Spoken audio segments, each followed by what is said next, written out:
Noelia, bueno, primero agradecerte que nos des esta oportunidad primero de hablar con una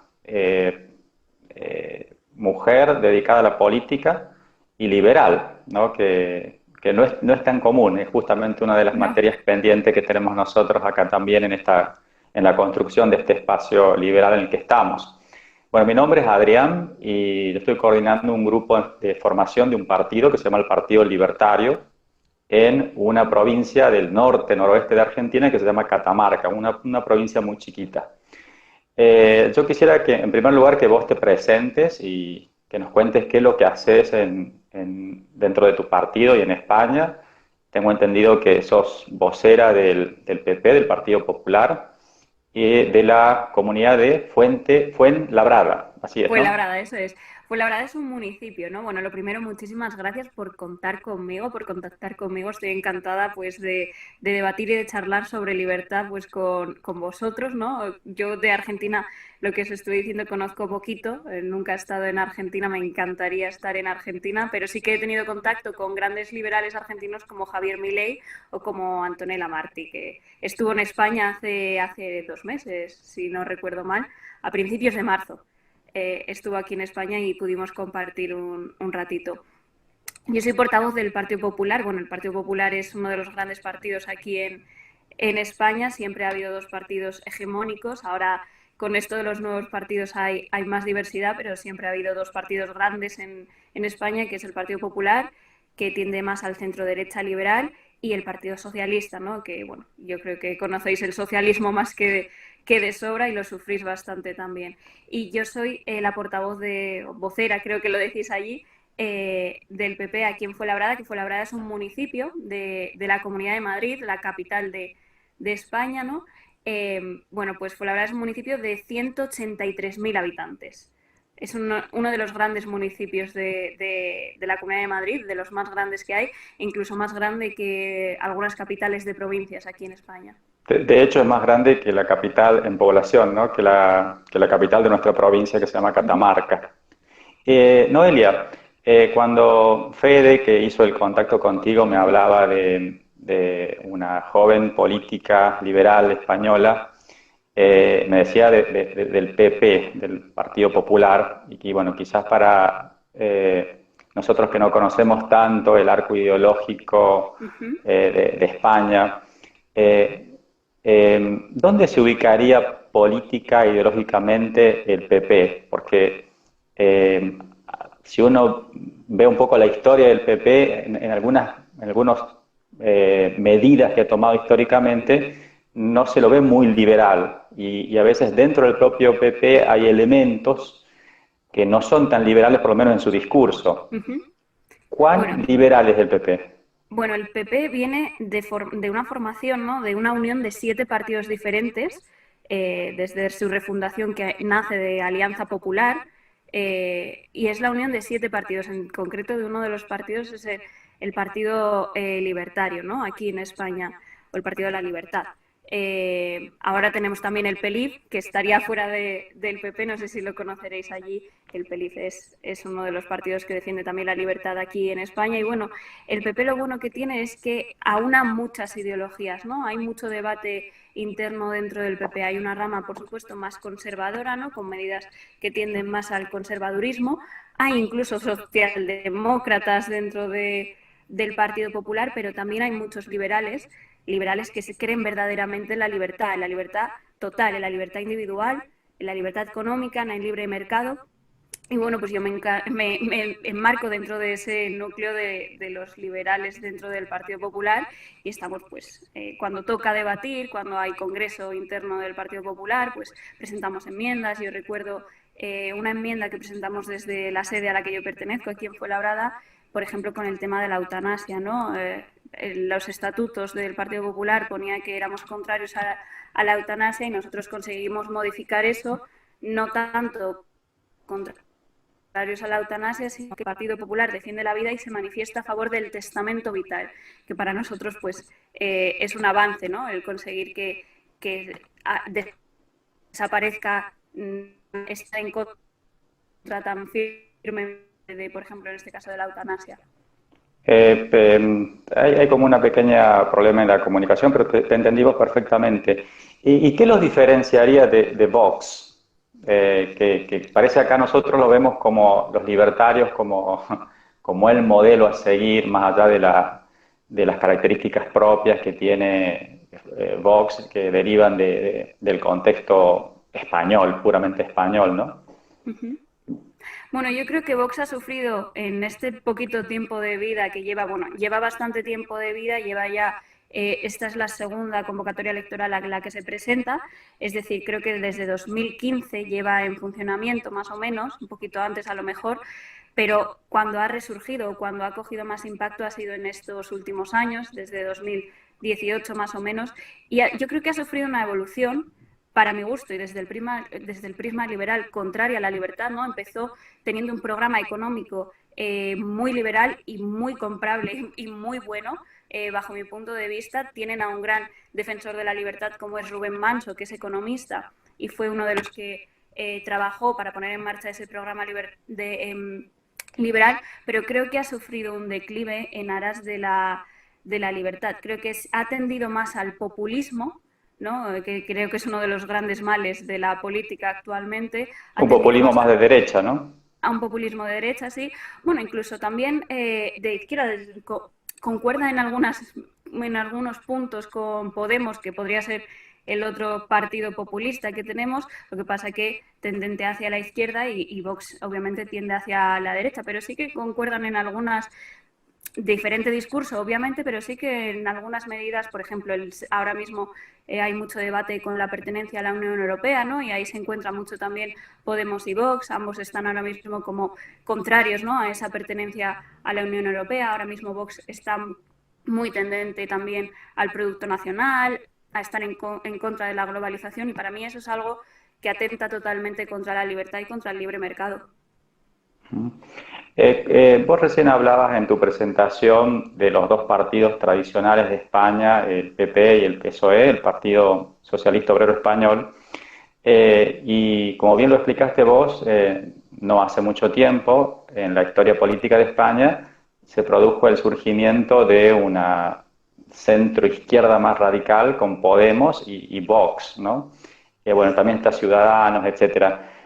¿Cómo ves vos esta fragmentación de tanto de la izquierda como de la derecha, si queremos llamarle, como algo positivo para el sistema parlamentarista español o algo negativo? Porque de última, digamos que Vox le debe haber restado seguramente votos al PP en la última elección.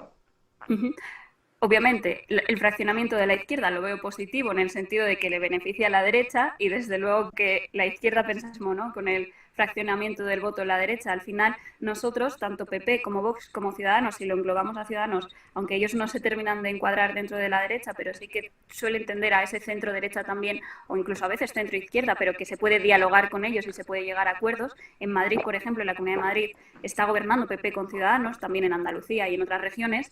Pues sí que tenemos más número de votantes, pero tenemos menos escaños, tenemos menos diputados que la izquierda, que el bloque de izquierdas, pese a tener más votos, ¿no? El fraccionamiento en este sentido pues nos ha perjudicado y ha ocasionado que tengamos ahora mismo un gobierno de PSOE y de Podemos. Tenemos en el gobierno a ese partido populista, no de centro izquierda, yo lo catalogaría de extrema izquierda, porque son extrema izquierda, defienden, no sé si los conoceréis mucho, pero Sí, sí, defienden a Iglesias lo conocemos. sí, defienden el chavismo. Ahora mismo, hace un par de días, veíamos una conversación de Irene Montero, que es pareja de Iglesias y es ministra de Igualdad aquí en España, ¿no?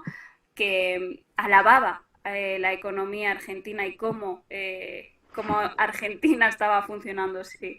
Y a escasos días hemos visto además después la quiebra de Argentina desde aquí. Así que tenemos una ministra gafe además. Eh, Mucha gente vio más allá de que Sánchez había declarado antes de las elecciones que no se iba a unir con Podemos. ¿Para ustedes fue sorpresa o era algo cantado que Sánchez iba a buscar, se iba a unir con Podemos para la formación de un gobierno, de una mayoría parlamentaria y formar gobierno. Para mí fue sorpresa no el hecho de que se uniesen, sino el hecho de que el propio Sánchez decía en abril, en la primera convocatoria electoral, el propio Sánchez decía que no pactaría con Podemos porque la gente no podría dormir tranquila con Podemos en el gobierno, ¿no? Y unos meses después, pues en cuestión de 48 horas se pusieron de acuerdo y llegaron a un acuerdo de gobierno y ya parecía ser que la gente en España podía dormir tranquila con el señor Iglesias en el gobierno y el séquito de ministros de Podemos. A mí me sorprendió pues que en escasos meses pudiese cambiar tanto de opinión, pero bueno, el señor Sánchez, no sé si le conoceréis, también es un poco ególatra y Sí, él sí. busca el poder por el poder, entonces yo creo que le da igual pactar con Podemos que con quien sea mientras él esté sentado en el sillón de la Moncloa. Noelia, vos, yéndonos más un poco al contexto del que habla todo el mundo, el contexto de la pandemia, del COVID, ¿vos crees que después de que pase esto, obviamente el mundo va a cambiar? ¿Vos crees que estos cambios, los efectos de esta pandemia global, van a crear un terreno más propicio o menos propicio para el resurgimiento de un liberalismo renovado? Eh, ¿O por el contrario, percibís una mayor injerencia del Estado, un Estado Aquí en protector? España, por desgracia, vamos a tener mayor injerencia del Estado porque ya lo estamos viendo. Ya nuestro propio vicepresidente, Pablo Iglesias, amenazaba con nacionalizar empresas, amenazaba incluso, hay un artículo en la Constitución española que parece dejar abierta la puerta a la expropiación, ¿no? Según la interpretación jurídica que le puedan dar los juristas en este caso, pues el propio Pablo Iglesias ponía un tuit como amenazando porque pone que la riqueza del Estado está supeditada al interés general, ¿no? Como amenazando a expropiaciones que puedan darse. Yo creo que tenemos a los peores gobernantes que tienen las peores ideas para que prospere el país en el peor momento de la historia reciente del mundo en general. Entonces creo que por desgracia en España, seguramente en países como el vuestro, donde el corte ideológico es similar al que sufrimos ahora en España, pues saldremos peor de lo que estamos actualmente porque van a intentar o van a usar la crisis del COVID como excusa para intervenir aún más el mercado y para que el Estado tenga un peso mayor en la vida de los ciudadanos en lugar de pues recortar gasto o políticas de contención de gasto, una rebaja fiscal para estimular al sector privado, pues van a hacer, yo creo, todo lo contrario. Ya ellos están ahora intentando aprobar una cosa que van a llamar ingreso mínimo vital, ¿no? Que lo están intentando camuflar, pero nos tememos que va a ser, porque lo quieren hacer de manera permanente, y nos tememos que va a ser algo como una renta básica universal. Y yo creo que va a significar totalmente la destrucción de España. Claro, sí, nosotros aquí en Argentina, bueno, me sorprende todas las similitudes que tenemos. También se ve lo mismo, un incremento de políticas autoritarias y que bajo esa misma excusa de una situación de extrema gravedad, Uh-huh. como que eso daría lugar a que todos los recursos del Estado sean utilizados. Debe ser que la Constitución nuestra también tiene algo de ambigüedad ahí, para un bien supremo, colectivo obviamente. Acá se amenazó y estuvieron muy cerca de estatizar o nacionalizar el sistema de salud privado en Argentina, ¿no? Estuvieron ahí cerca, y yo creo que también que va a ir por ahí. Noelia, como mujer y dedicada a la política, ¿vos crees que existe un feminismo liberal Yo en creo que sí. España? Yo creo que sí que hay un feminismo liberal en España. Yo tengo además un libro que recomiendo mucho que es de María Blanco, no sé si la conocerán. No, pero lo Ma- anotamos ya. Pues María Blanco es una gran defensora además de la libertad también, que se llama Afrodita desenmascarada, ¿no? Que defiende ese feminismo liberal y cómo el feminismo surge de la propia libertad de las mujeres, ¿no? No de papá Estado en este sentido, sino de los propios liberales, que son los verdaderos defensores de la individualidad de la mujer. Yo por ser mujer no me siento que necesite una protección extra, porque no me considero menos que ninguna mujer ni ningún hombre. Ujú. Justamente una de las preguntas tenía que ver con eso, ¿no? ¿Qué opinas sobre las leyes de cupo femenino en la política? Me parecen bochornosas. Nos tratan como si fuésemos menores de edad, como si nosotras no pudiésemos llegar a absolutamente nada sin necesidad de que un burócrata, o sea, sin tener a un burócrata detrás que nos proteja y cree una ley para nosotras para decir, no, mira, tú vas a poder estar en política o vas a poder llegar a una empresa, a un puesto de administración en una empresa, porque lo digo yo. Entonces a mí eso me parece bochornoso. Yo soy mujer y yo peleo con mujeres y peleo con hombres porque seré mejor que determinadas personas, pero también seré peor. Y yo quiero estar en el lugar en el que me merezca, no en el que uno crea que por ser mujer tengo que estar. Esa postura tuya en defensa de la igualdad entre los géneros, igualdad ante la ley, eh, ¿cómo lo ha tomado el feminismo más hegemónico, más radicalizado por lo que nosotros vemos acá de España? Aquí también es fuerte. Y en el caso de Argentina, a las pocas mujeres que se atreven a cuestionar ese feminismo radicalizado, fundado sobre la pseudo teoría del patriarcado y de, bueno, ese feminismo antihombre, Ujú. generalmente reacciona hacia cualquier mujer que cuestione esa corriente de feminismo, que no es la única, obviamente, con violencia y desacreditándola, fundamentalmente. Vos que sos una persona pública, ¿podés expresar estas ideas de feminismo disidente en público? Sí, yo las expreso igual, pero también obviamente recibo críticas de ese feminismo marxista, ¿no? Que usan el feminismo como excusa para implantar su ideología, ¿no? Les interesa la igualdad de la mujer para absolutamente nada. Ellos quieren, aquí en la huelga esta del 8 de marzo, ¿no? Que se convoca de manera anual con manifestaciones en las que vemos la hoz y el martillo, en la que vemos la bandera republicana, vemos de todo menos igualdad, ¿no? Y ellos en ese manifiesto dicen que el feminismo tiene que ser anticapitalista, ¿no? Ya están excluyendo, si yo soy mujer y quiero defender la igualdad, ¿no?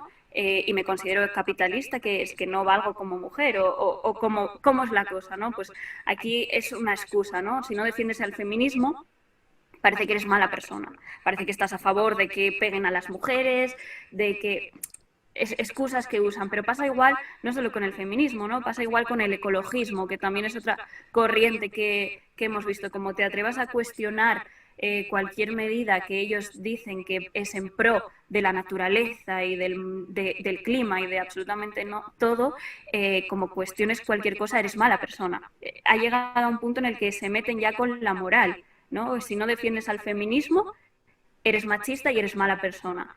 Si no defiendes el ecologismo, ¿no? Que convocan también manifestaciones todos los viernes, lo llaman los Fridays for Future, los convocan aquí en la Puerta del Sol y van a estudiantes, aprovechan para hacer huelgas, etcétera, etcétera. Si no vas a esas cosas, también eres mala persona porque no defiendes la naturaleza, ¿no?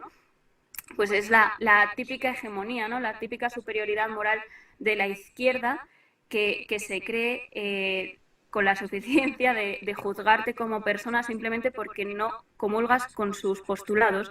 Yo no considero que el feminismo tenga que ser anticapitalista. Gracias al capitalismo la mujer puede trabajar. Entonces, ¿cómo voy a ser yo anticapitalista?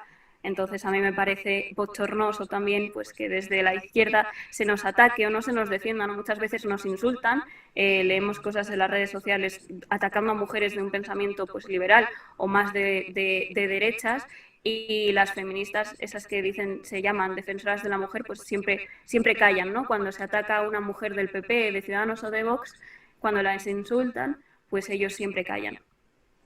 Sí, es un fenómeno que no solo se da en España, en Argentina también. De todas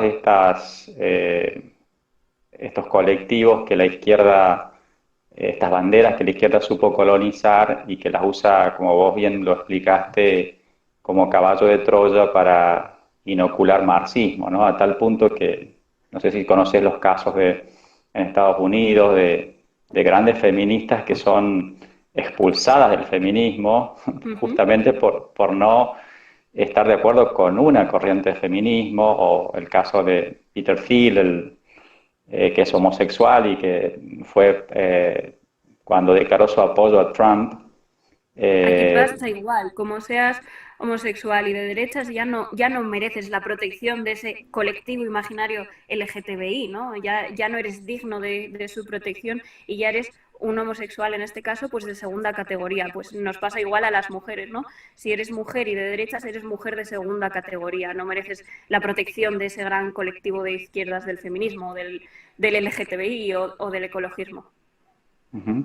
¿Vos ves algún peligro de estos movimientos? Bueno, acá en Argentina todo eso será igual, muy parecido, y acá se suma el indigenismo también, como bandera de la izquierda, y también lo que acá se denomina como decolonialismo, ¿no? Que se da mucho en el sistema educativo, que después te quería preguntar eso, como si existe algo parecido a un adoctrinamiento en socialismo, marxismo, en el sistema educativo, especialmente en las universidades.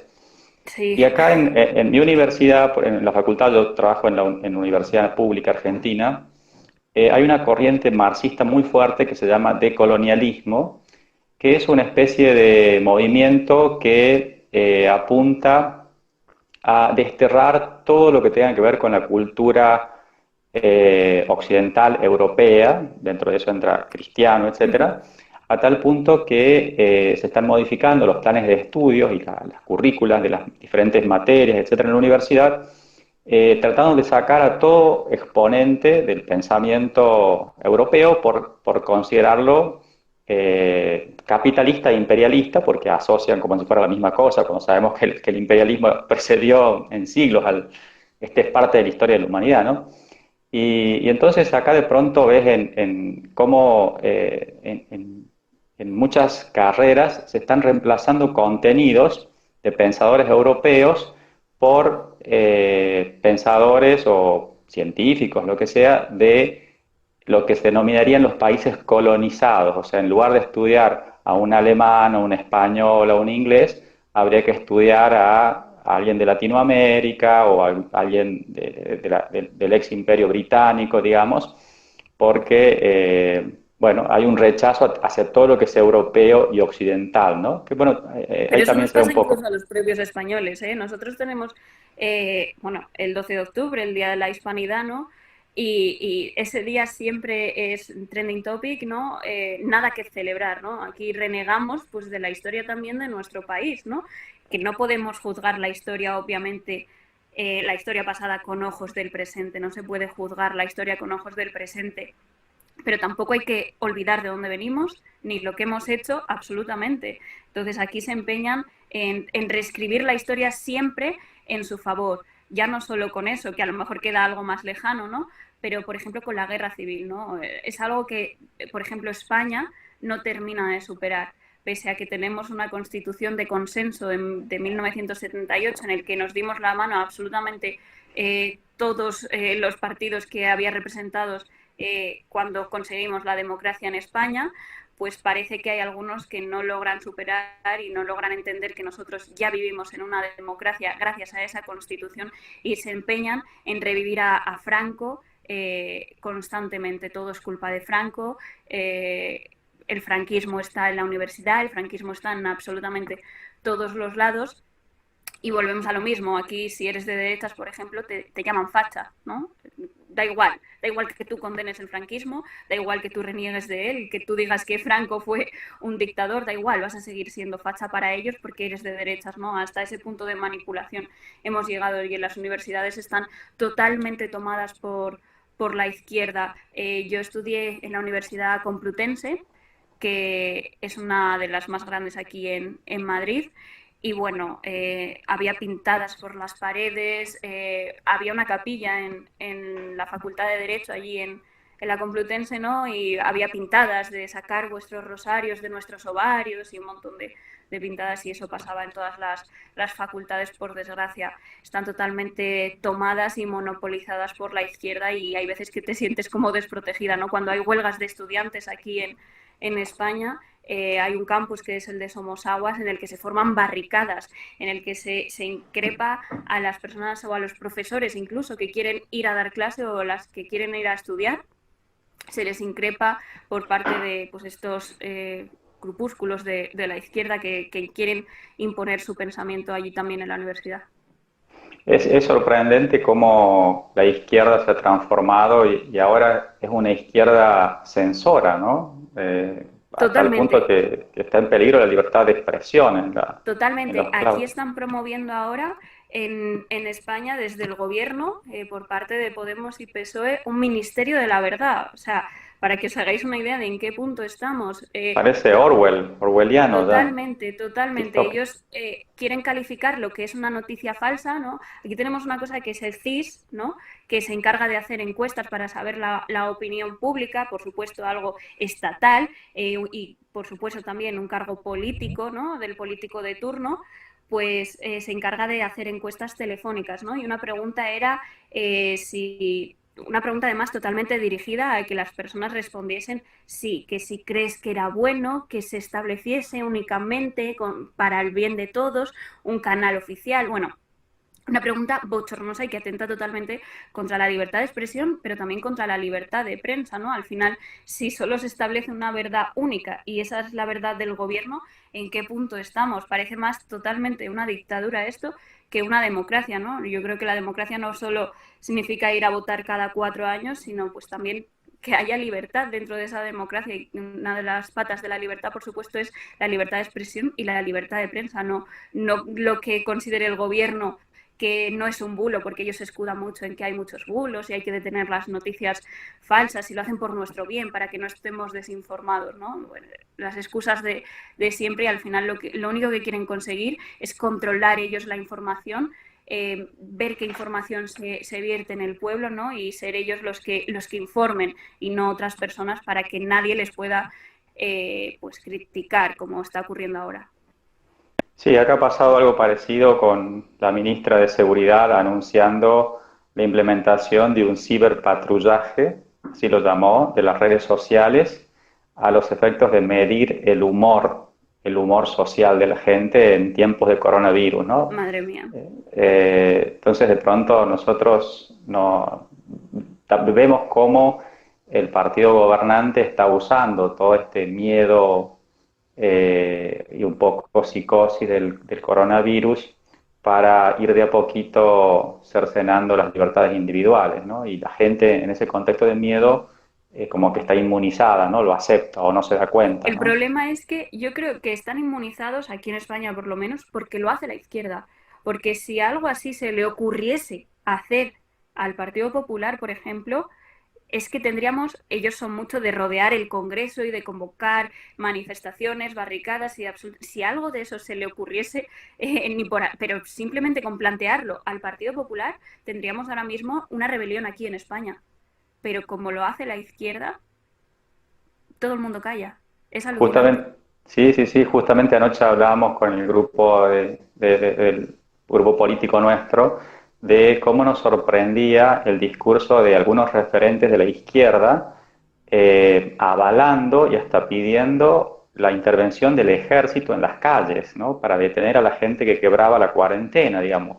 Entonces yo me planteaba, ¿a dónde ha llegado la izquierda? Que ahora la izquierda pide a los militares, a la policía en la calle, deteniendo a la gente, ¿no? Cuando eran históricamente antimilitares. En la Argentina también Ujú. tuvimos la dictadura y también tenemos el mismo conflicto que tiene España con el tema de Franco, que prácticamente el tema no se puede tocar porque inmediatamente te tachan de negacionista y hasta eh, temas que son como la cantidad de desaparecidos. En Argentina existe como un número ficticio que ya está probado que no fue así, pero quieren imponerlo por ley, que inclusive una persona pueda ser procesada judicialmente y hasta pagar multas por negar los 30.000 desaparecidos. Cuando, bueno, históricamente se sabe que son más o menos 7.000, 8.000, lo cual ya es una gran tragedia. Uno con esto no está ni negando ni minimizando la tragedia de los desaparecidos en Argentina. Pero veo con mucha gravedad que se institucionalice la mentira. O sea, que en las escuelas tengas que decir, y cuando vos les decís eso, pero no son 30.000, bueno, dice, pero es un número simbólico. O sea, uno no puede ser obligado a repetir una mentira por un carácter simbólico de un número, ¿no? Algo que se puede estudiar. Ellos quieren reescribir la historia para manejar, ¿no?, las mentes de las nuevas generaciones en España. También lo vivimos con algunos libros de texto, ¿no?, donde se reescribe pues, la historia. La historia hay que conocerla y no hay que reescribirla, hay que saberla cómo fue para no volver a cometer los mismos errores del pasado, ¿no? Pues aquí se reescribe la historia y se dicen cosas que no fueron verdad, ¿no? Se intenta poner a unos como de buenos y a otros de malos, cuando yo creo que en una guerra no hay ni buenos ni malos, por supuesto. Luego sí que tuvimos el franquismo, que es bochornoso que lo hayamos tenido que vivir durante tantos años y es una dictadura y hay que llamarlo como tal. El franquismo fue una dictadura donde no había libertad individual. No hay que reescribirlo, no hay que dejar de decirlo, por supuesto, pero tampoco hay que decir que lo que tuvimos antes, ¿no?, la Segunda República, fue idílica aquí en España. No. Y eso es lo que están intentando vendernos hoy en día, ¿no?, que la Segunda República fue una época de paz, de prosperidad para España, ¿no?, y no fue así. Y eso es lo que están intentando reescribir, ¿no?, actualmente. Y está, por desgracia, está calando en la sociedad. Gente de mi generación que, gracias a Dios, no vivimos nada de esto, que nacimos ya en democracia y que no conocemos lo que es no poder votar, por ejemplo, no conocemos lo que es tener a un dictador en el gobierno, pues parece que lo hemos vivido, ¿no?, por ese odio que destilan esas nuevas generaciones de lo que me han contado mis abuelos, o yo soy republicana porque soy de izquierdas y nunca votaré a la derecha porque Franco y porque... No, hombre, no.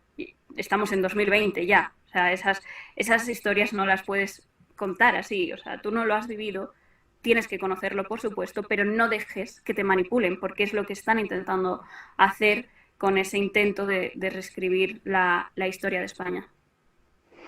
Noelia, con respecto a un tema que nosotros lo vemos desde acá, desde lejos de Argentina, y que por ahí vos nos podrías aclarar el panorama, ¿vos ves algún principio de solución al problema del separatismo vasco y catalán y por dónde iría eso? Porque es como que cada tanto en tanto resurge ese problema. ¿Cómo lo ve el liberalismo en general en España y bueno, y tu partido, el PP?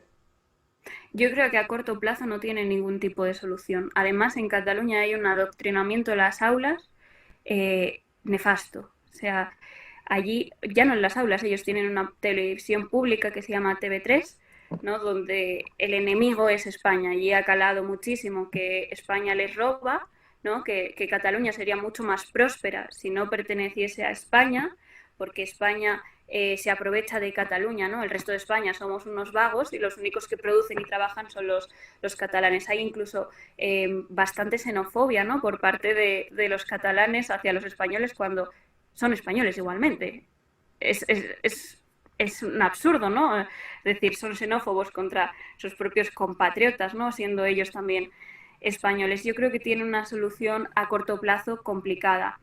Creo que tiene que haber un cambio de gobierno en Cataluña. Creo que tiene que desaparecer del gobierno los partidos separatistas y que entren los partidos que defienden la unidad de España, simple y llanamente para que acaben con esa manipulación, ¿no?, que se vierte desde las instituciones catalanas. Pero ya te digo, a corto plazo una solución muy, muy complicada, muy complicada.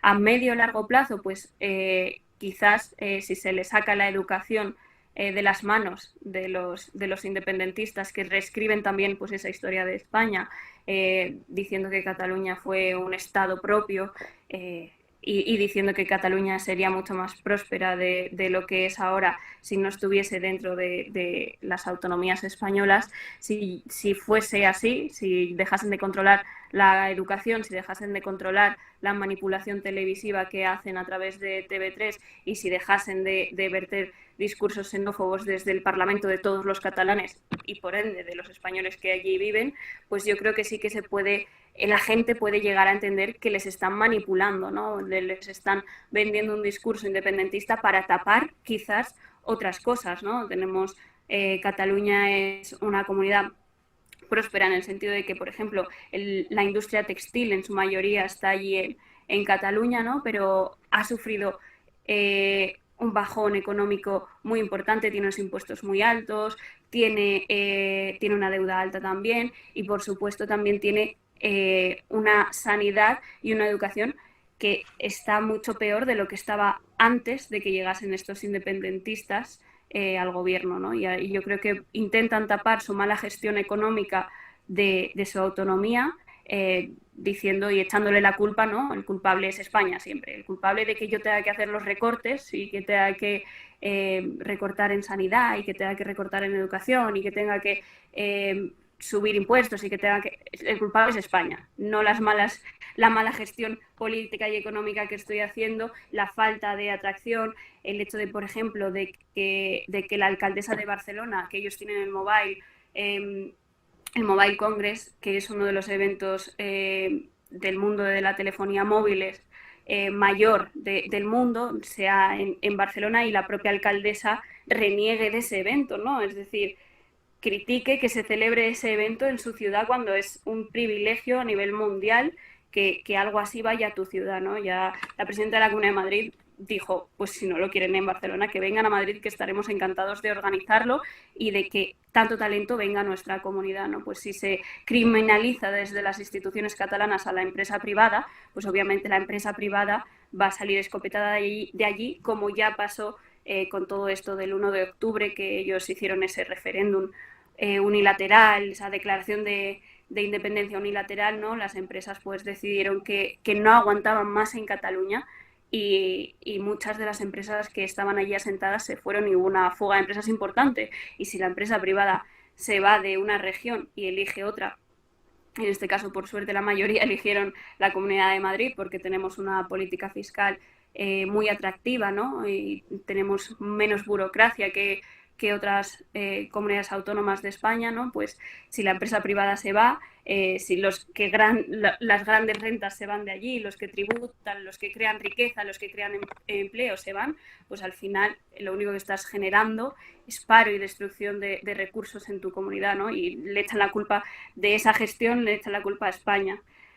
Yo creo que pues el futuro, yo no soy partidaria, por supuesto, de ilegalizar partidos independentistas porque yo no soy partidaria de ilegalizar ideas, ¿no? Soy partidaria de combatirlas y demostrarlas que no son buenas y que no son adecuadas, ¿no? Hay partidos que sí que son pro ilegalizar estas ideas o estos partidos, pero yo creo que hay que combatirlos en las urnas y que se les puede ganar. Lo que pasa que a corto plazo está muy complicado. Y si encima ahora les tenemos, son los socios también preferentes del señor Sánchez, ¿no? Porque el gobierno lo conforman Sánchez y, bueno, el PSOE y Podemos, pero tienen el apoyo de los partidos nacionalistas vascos, ¿no? Del PNV y, bueno, de Bildu también tiene el apoyo y también de Esquerra Republicana de Cataluña. Entonces, ahora mismo hay muchas concesiones también por parte del gobierno del Estado a Cataluña, no a Cataluña, a los independentistas, ¿no? Como por ejemplo crear una mesa de diálogo reconociendo como que el presidente del gobierno y el presidente de la Generalitat están al mismo nivel, luego el presidente de la Generalitat está inhabilitado. Pero la Constitución no dice lo contrario. Pero ellos, la Constitución es un papel para ellos. La Constitución obviamente dice o sea, que quien manda es el presidente del gobierno y el resto están supeditados, ¿no? El resto de los presidentes de las diversas comunidades autónomas, pero ellos lo maquillan de tal manera que no parezca que el que tiene el mando siempre va a ser el presidente del gobierno, ¿no? Y que si en este caso, Quim Torra, que es el presidente de la Generalitat, va a estar supeditado. Pero luego crean una mesa de diálogo solo con Cataluña, no con el resto de autonomías, solo con Cataluña para llegar a acuerdos, para ver cómo solucionan ese problema, según ellos, catalán, ¿no? Bueno, el intentar contentar a sus socios y hacer concesiones. Lo que decía, Quim Torra está inhabilitado y según el reglamento de la Generalitat, ¿no? del Parlamento, Quim Torra no podría ser presidente, porque tiene que ser diputado, pero está inhabilitado. Entonces estamos viviendo también en ese sentido. Ahora el tema catalán ha pasado a un segundo plano, por supuesto, porque ahora mismo toda la atención en la copa, el coronavirus, ¿no? Pero cuando pase todo, volvamos a la normalidad y retomemos nuestra vida diaria y nuestra actividad diaria y nuestros problemas típicos de aquí de España, pues uno de ellos va a ser también, por supuesto, el tema catalán. Y el uso que evidentemente nuevamente la izquierda va a hacer de eso, ¿no? Que lo ha hecho históricamente y lo va a seguir haciendo.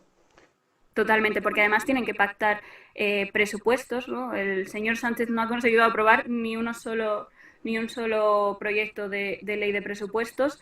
Lleva gobernando desde 2018, que fue la moción de censura a Mariano Rajoy, y ya tuvo que prorrogar los presupuestos de Mariano Rajoy en 2019 y los ha anunciado que los va a prorrogar también en 2020 porque simple y llanamente no tiene los votos. Entonces es muy triste que no puedan ni gobernar con sus propios presupuestos, ¿no?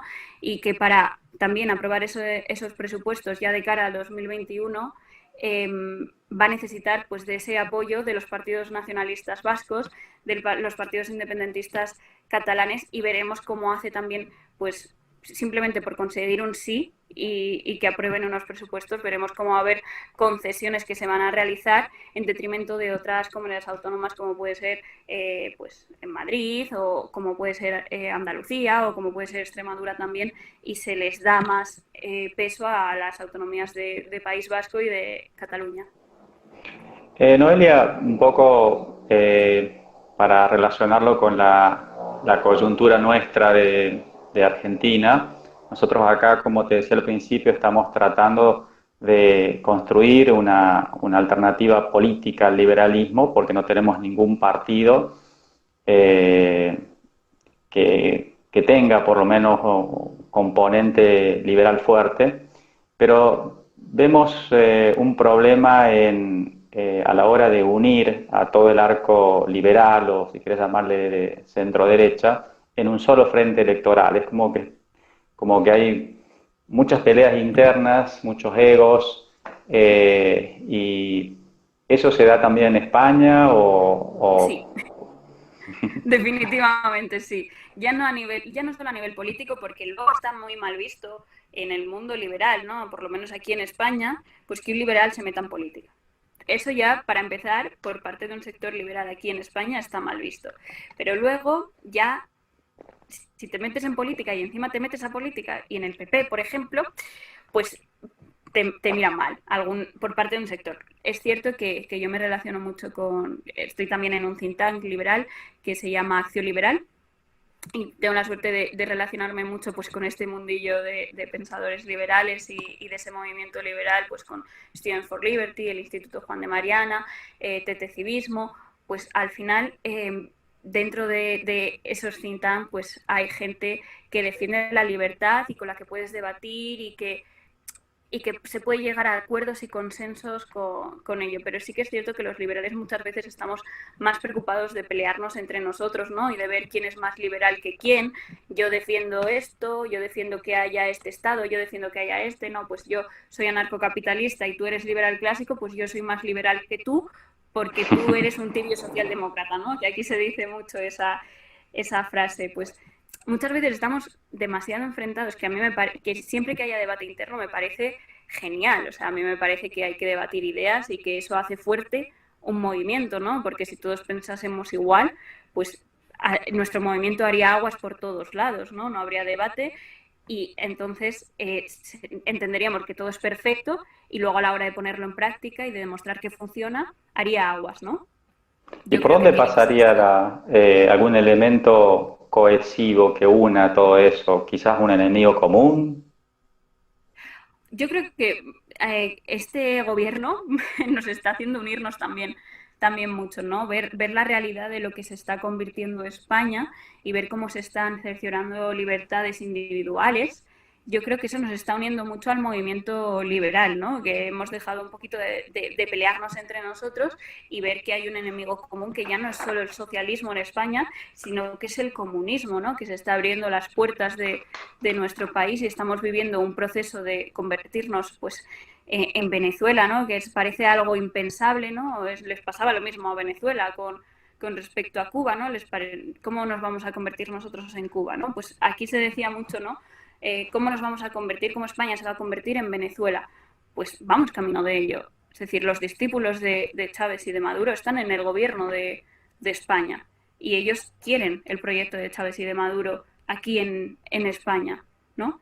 Entonces yo creo que ver ese peligro, ¿no? Ver que podemos perder nuestras libertades individuales, creo que nos ha hecho unirnos bastante. Espero que sigamos así y que le Esperemos plantemos que, cara.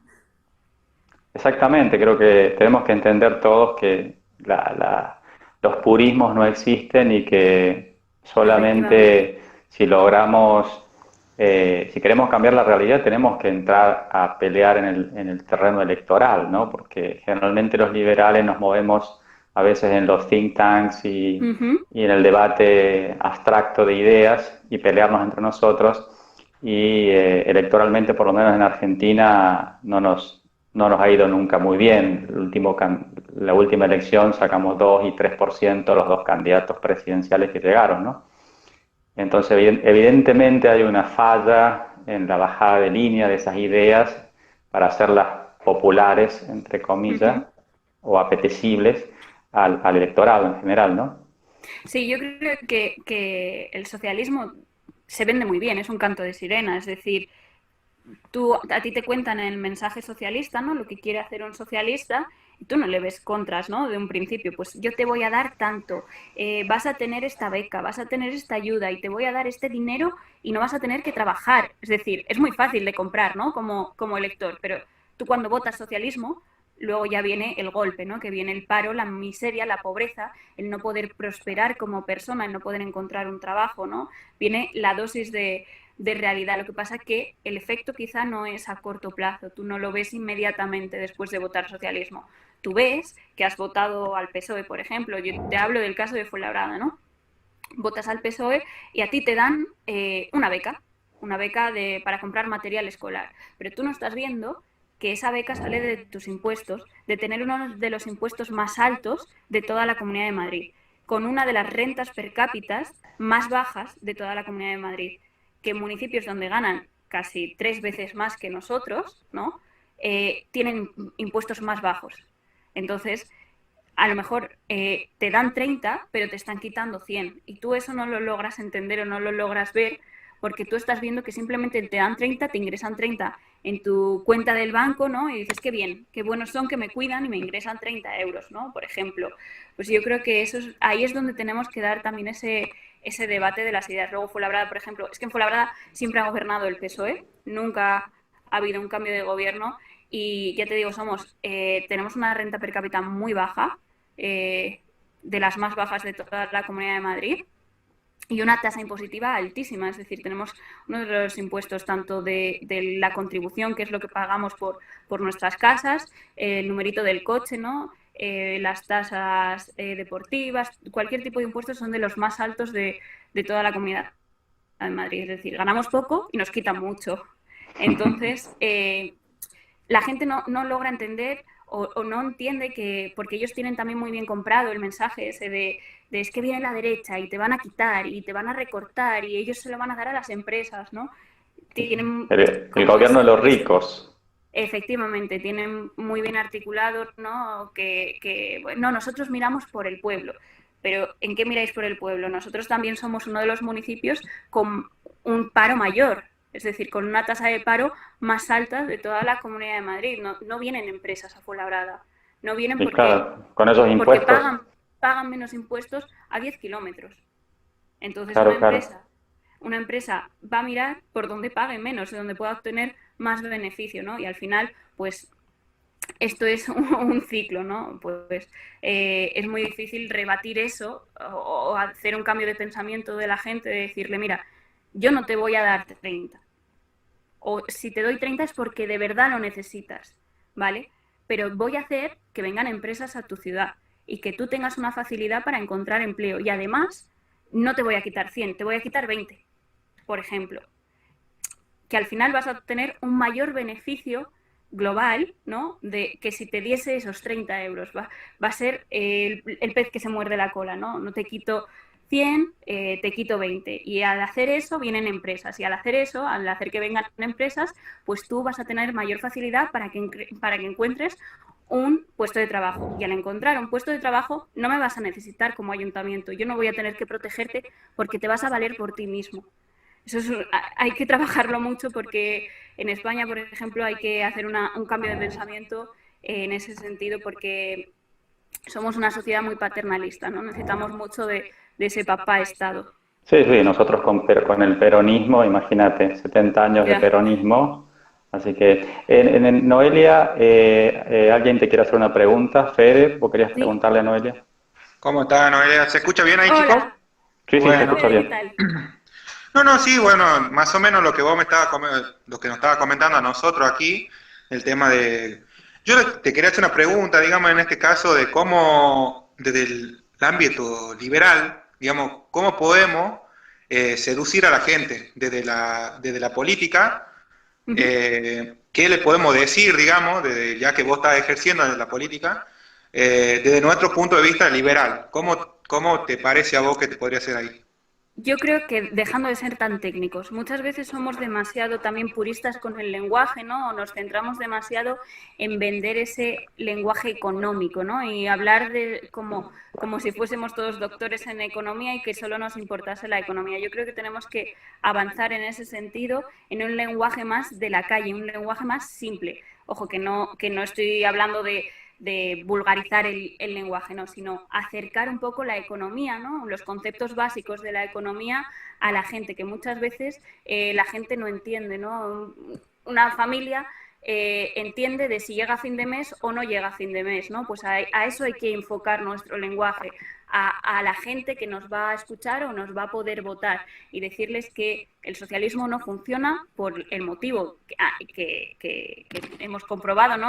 Aquí en Fuenlabrada, y que nuestras ideas serían buenas porque te voy a quitar lo que he dicho, porque los impuestos van a ser los más bajos. Nuestro programa electoral en materia impositiva es muy ambicioso y queremos ser, no sé si conoceréis el caso de Irlanda en la Unión Sí, Europea, ¿no? Que lo llaman como un paraíso fiscal, pues nosotros queremos ser, por ejemplo, ese paraíso fiscal dentro de la Comunidad de Madrid y arrebatar empresas, ¿no? O esa competición de ver si se vienen empresas a nuestra localidad. Ellos se suelen ir a la zona a la zona norte de la Comunidad de Madrid porque ya te digo, tienen unos impuestos bastante más bajos que en Fuenlabrada, ¿no? Pues competir con ellos y hacer que vengan empresas aquí y hacer que ese padre de familia que no tiene un trabajo o tiene un trabajo poco cualificado, pues que vengan empresas y que él pueda trabajar en su municipio, consumir en su municipio, si él quiere, por supuesto,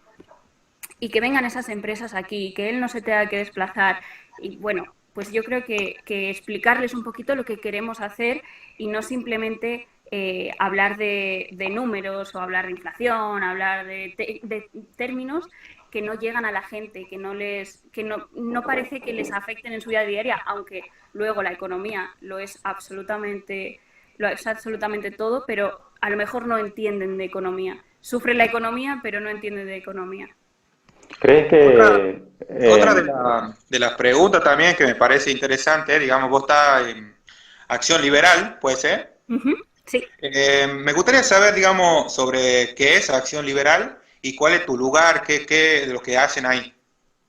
Pues Acción Liberal nació en agosto del año pasado, de 2019, y nosotros lo que queríamos también en este mundo de los think tank, pues unir un poquito, ¿no? A todos los liberales, que no se identificase Acción Liberal pues con un liberalismo, ¿no? Como minarquistas o anarcocapitalistas o liberales clásicos, sino que fuésemos como la casa de todos los liberales, donde cualquier liberal defendiese lo que defendiese, pudiese tener su espacio y pudiese tener su espacio de debate, es decir, que, por ejemplo, organizar un debate sobre cuánto de Estado crees que es necesario que exista, ¿no? Por ejemplo, y que todo el mundo pueda tener ahí en este think tank, en Acción Liberal, que pueda tener sus ideas reflejadas.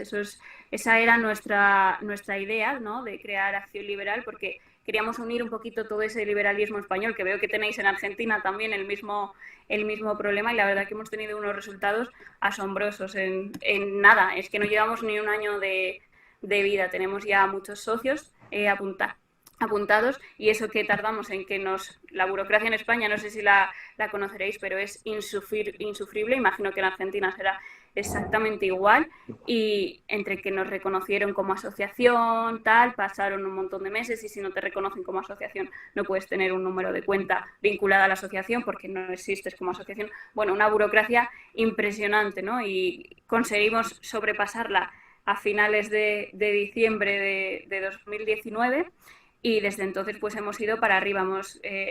Es que no sé si conoceréis a gente del mundo liberal aquí, pero hace nada tuvimos un directo en Instagram con Antonella Martí también y con Javier Milei. Conseguimos contactar con él y accedió a charlar un poquito con nosotros, que lo tenemos colgado en nuestro canal de YouTube, si queréis verlo. Y bueno, luego aquí con grandes referentes del mundo liberal español, como Manuel Llamas, por ejemplo.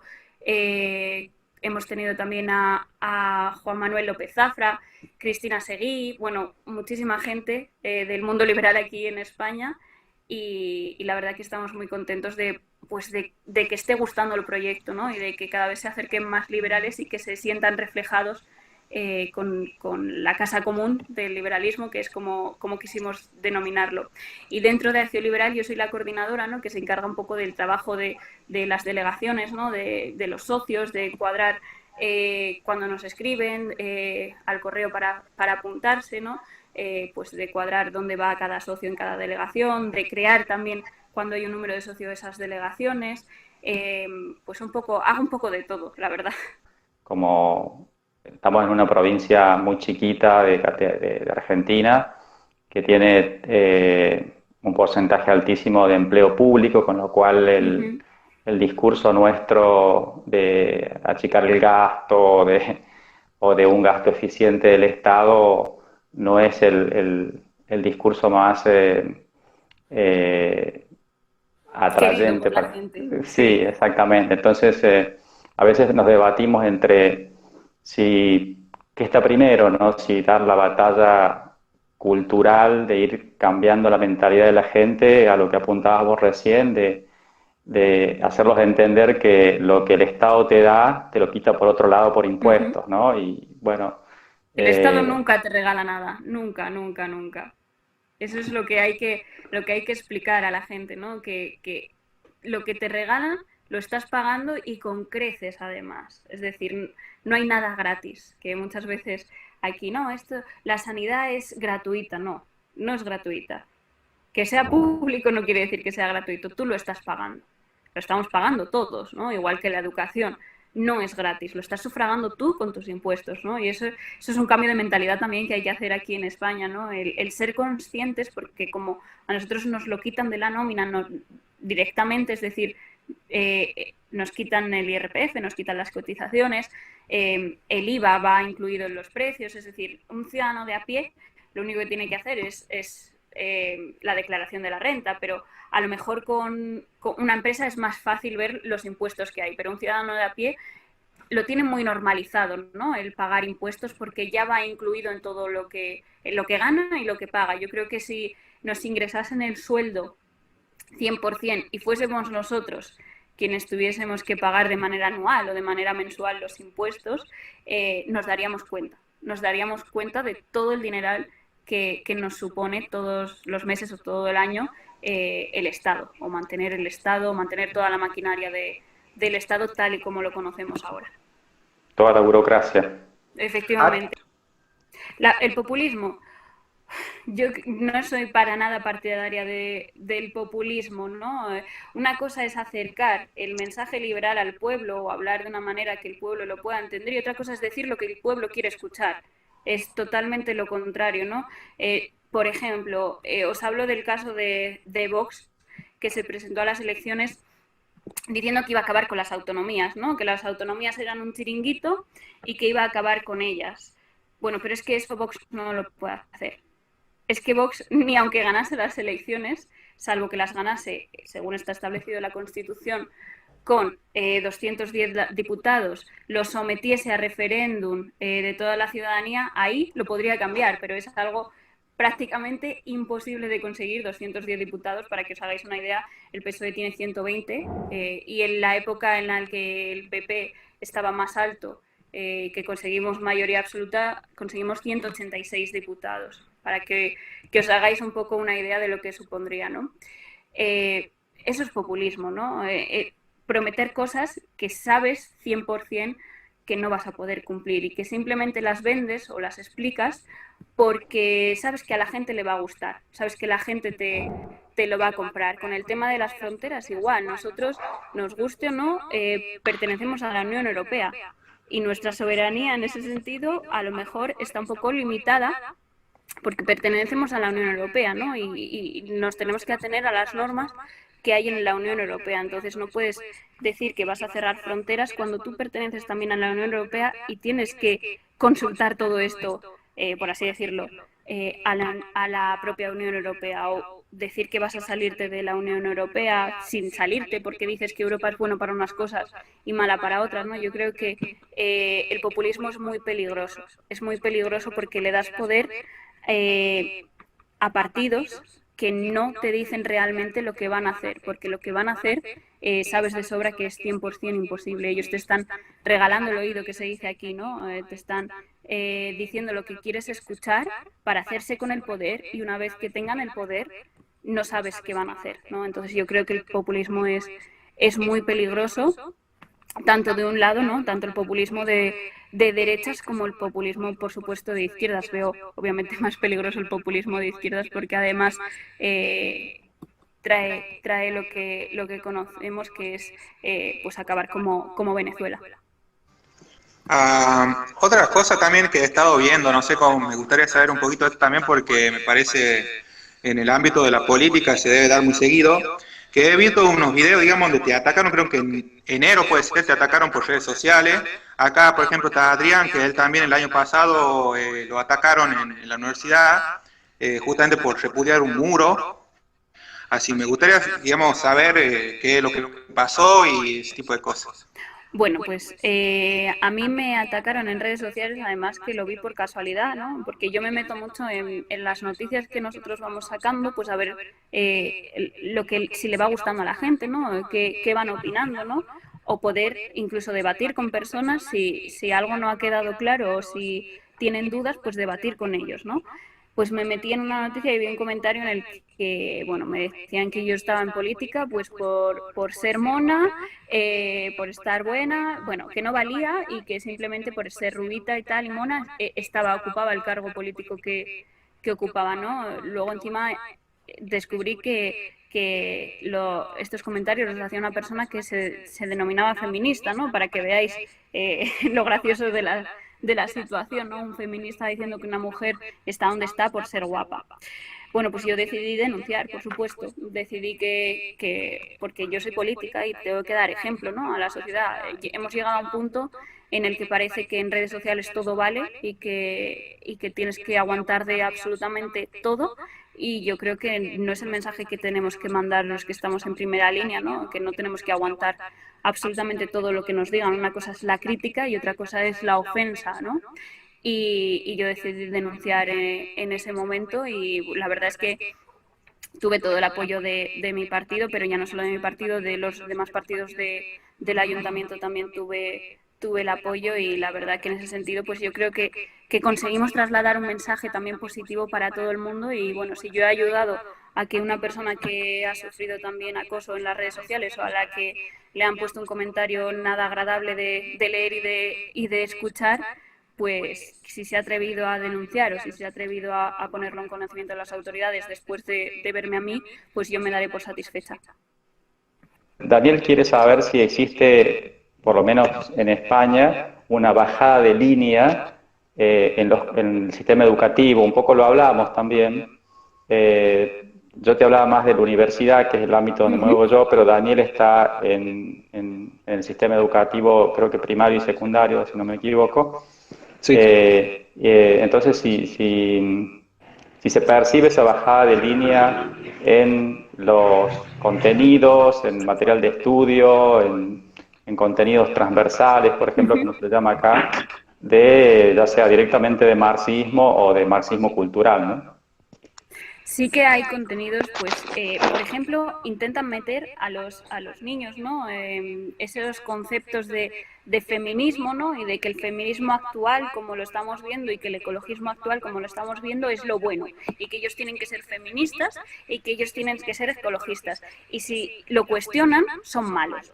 Entonces eso sí que lo estamos viendo que se está implementando por parte pues en algunas escuelas, ¿no? De algunos profesores que intentan adoctrinar un poco en esa línea del pensamiento más de izquierdas a los niños, ya no solo a niños, sino sobre todo pues en lo que aquí ya denominamos la ESO, que es educación secundaria, ¿no? Sí que lo estamos viendo. Luego, además, tenemos un gran problema en España, que son las leyes educativas. Nunca nos hemos puesto de acuerdo ningún partido para hacer una ley educativa única, entonces cada vez que ha gobernado un partido u otro partido se han cambiado las leyes educativas. Con el PSOE suelen ser leyes más laxas, ¿no?, para el alumno, permitiendo que pase de curso con 4 asignaturas suspensas, lo que hace bajar la calidad educativa de nuestro sistema, ¿no? Entonces, y ahora estamos viendo además cómo esto, no sé allí en Argentina, pero aquí los colegios están cerrados y se están dando las clases por internet, ¿no?, a través de los ordenadores, y desde el Ministerio de Educación se ha decidido acordar que todos los alumnos van a pasar de curso. Es decir, los resultados que han obtenido antes, lo que han sacado en el primero o segundo trimestre, no cuenta de absolutamente nada, ni se plantean tan siquiera de que se pueda evaluar al alumno a través de los ordenadores, ¿no?, a través de un sistema informático que garantice pues que esa prueba o ese examen se haga con total legalidad o con total normalidad, ¿no? Ellos lo han descartado totalmente y van a hacer que todos los alumnos, independientemente de su nota, promocionen. Entonces yo creo que eso es muy malo.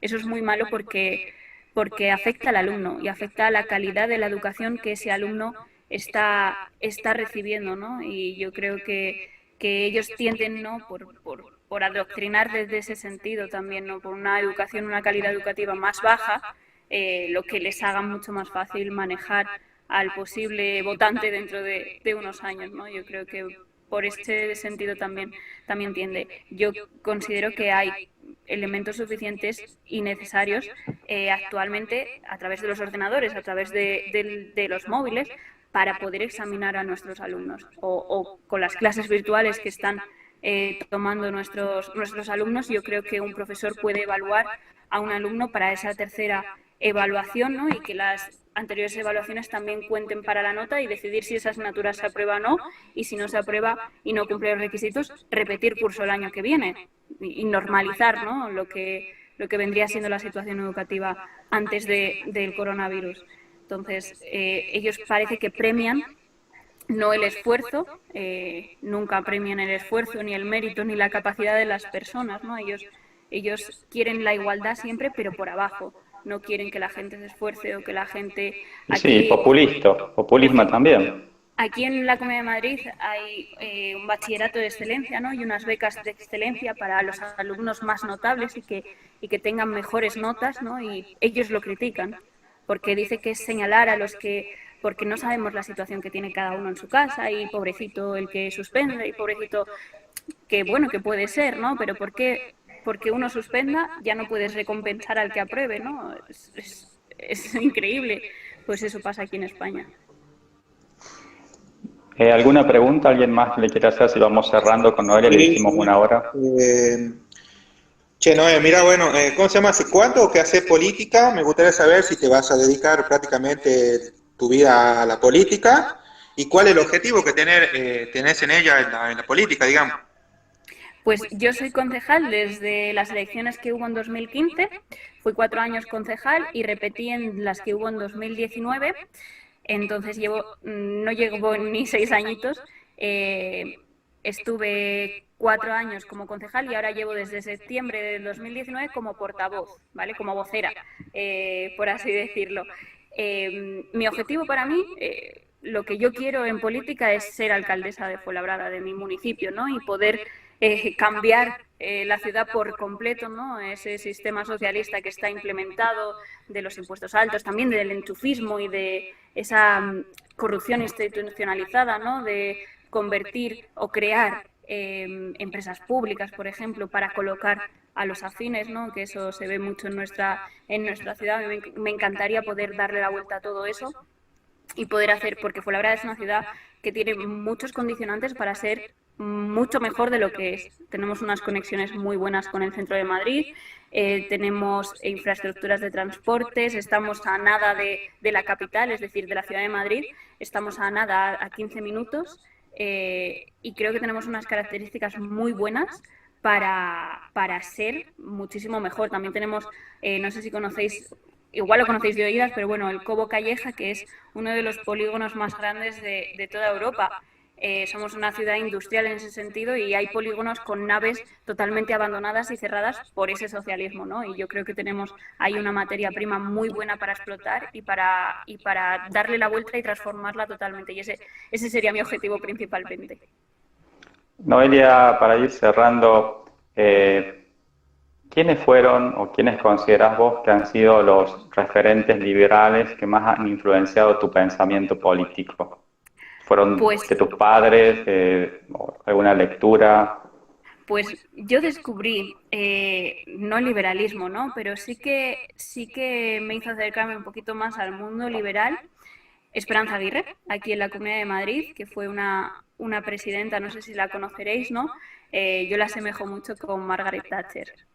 Ella me hizo además pues descubrir también mucho a la figura de Margaret Thatcher, que me gusta muchísimo, ¿no? Dentro del panorama político tengo una foto de Maggie Sí, por en el eso te despacho. apuntaba que la vi en un video que está Margaret Thatcher y justamente para ahí apuntaba mi pregunta porque en mi caso particular yo soy también profesor de inglés. Fede me contó que vos también estabas estudiando, has estudiado Sí, filología inglesa eso es.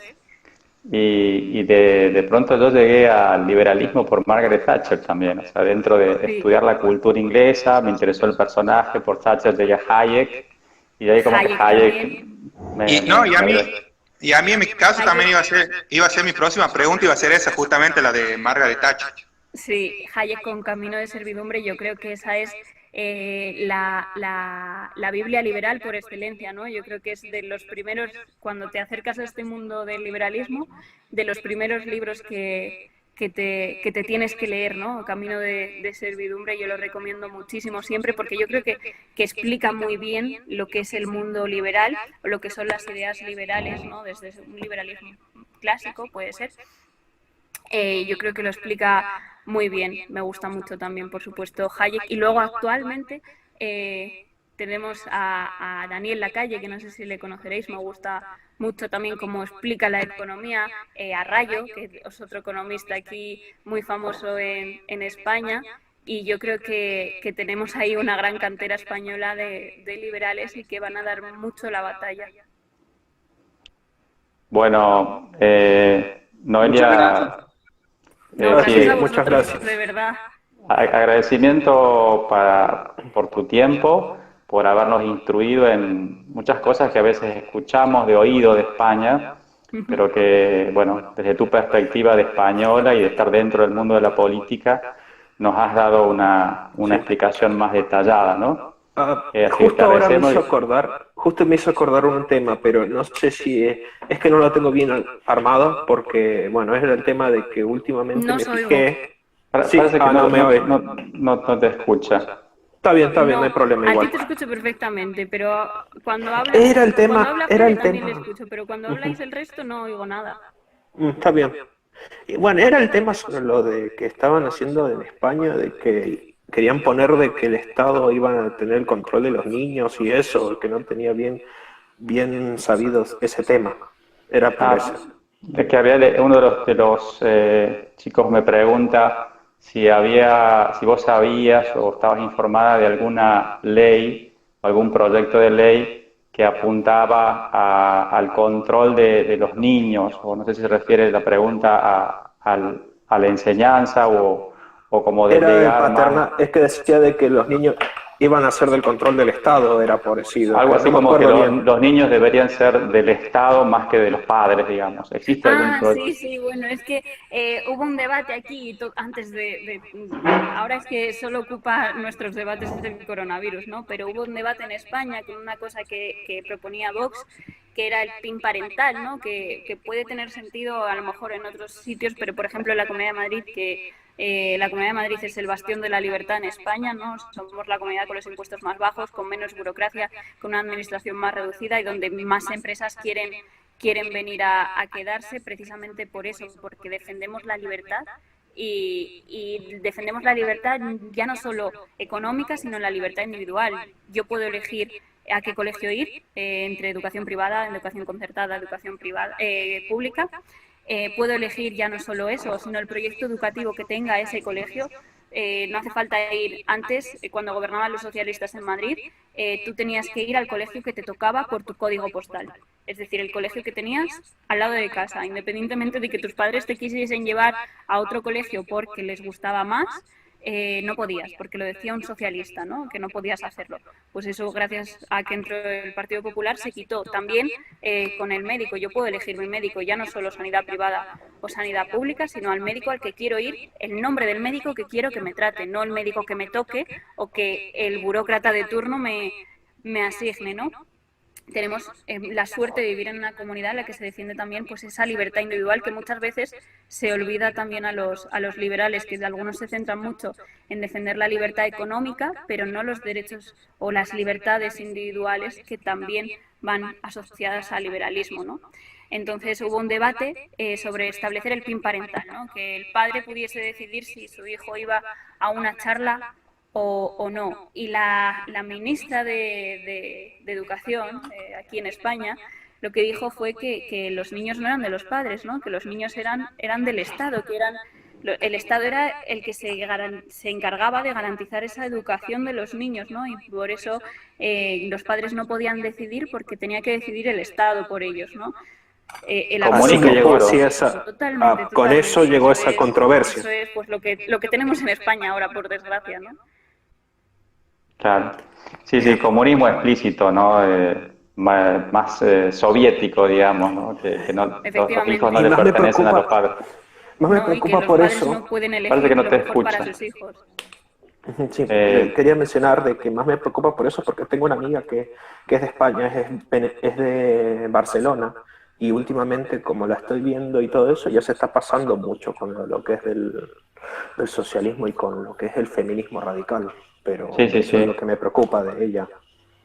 Bueno, sí, me comentaba uno de los chicos que tiene una amiga en Barcelona y que le comentaba también los excesos del feminismo y bueno, esos temas desde el marxismo cultural, ¿no? Que ya hemos hablado también.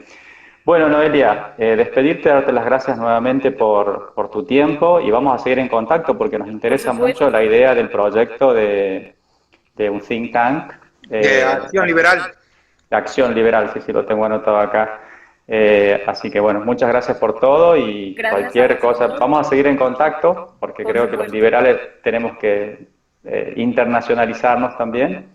De lo que hemos hablado, te diría que más del 90% de las problemáticas son iguales, Coinciden, exactamente sí. iguales. Quizá nosotros no tenemos el problema catalano vasco, pero el resto, la deuda, el Estado ineficiente, el gasto público, los impuestos, el populismo, etcétera, es igual, exacto. Ya. Así que tenemos muchas cosas en común, Por así que podemos desgracia. trabajar juntos. Sí, bueno, muchas gracias y un gusto hablar con vos y bueno, seguimos en contacto. Muchas Gracias gracias. a Saludos. vosotros. Nos estamos viendo, Muchísimas Noelia. gracias. Muchas gracias. Muchas Por gracias. querer contar conmigo y por querer charlar y debatir conmigo y nada, y que ojalá vivamos todos el fin del comunismo y del socialismo tanto en Argentina como en España, ¿no? Y que las ideas liberales triunfen en ambos países.